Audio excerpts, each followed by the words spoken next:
All right, so it is Thursday, and that means there's only a couple more days until Christmas. So we are doing our fourth video in the four-part series on the names of God. We started off with Yahweh Rapha, then we went to El Elyon, then we went to El Roy, and now we are going to talk about the one that we will talk about a lot this Christmas as we read through the Christmas story, and that is Immanuel. And Immanuel means God with us. Now, the purpose and the incredible thing about this is in Matthew 1, Matthew 2, Luke 2, some of these other ones that record the Savior's birth. The point is this, that Yahweh Rapha, El Elyon, and so the God who heals, the Most High God, and then El Roy, the God who sees, this God is going to be with us. That's what Immanuel means. So when the angels are announcing that you shall call his name Immanuel, understand the immensity behind that.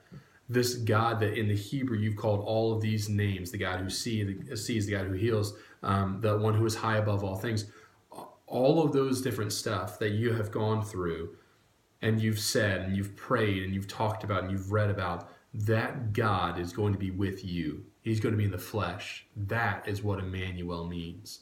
And so when the angel announced that, the immensity behind that was huge. So don't miss it this Christmas season, that the God who sees, the God who heals, the one who is above all things, this God decided to come down to be with us.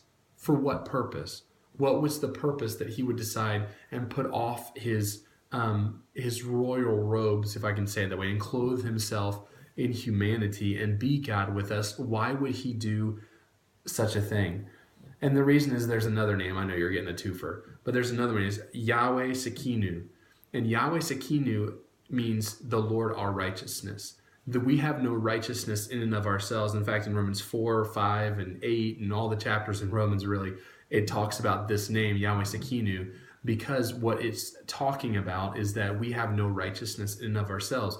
We get our righteousness from the Lord. Well, how do we get our righteousness from the Lord, who is the God who sees, who is the most anointed one, who is the one who heals, this great God? How do we get righteousness from him?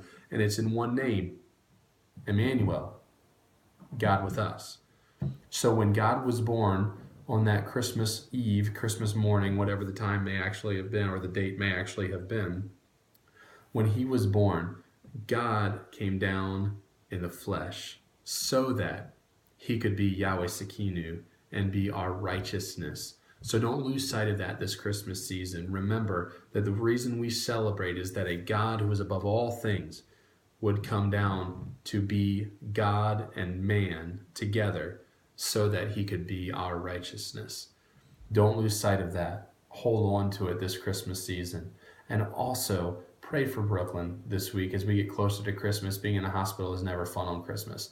So make sure you pray for her, send her a note, let Mary or Joy know that you're praying for them. But just be an encouragement and love on them because it's a hard time of year for that, okay? All right, you guys have a good week. Merry Christmas.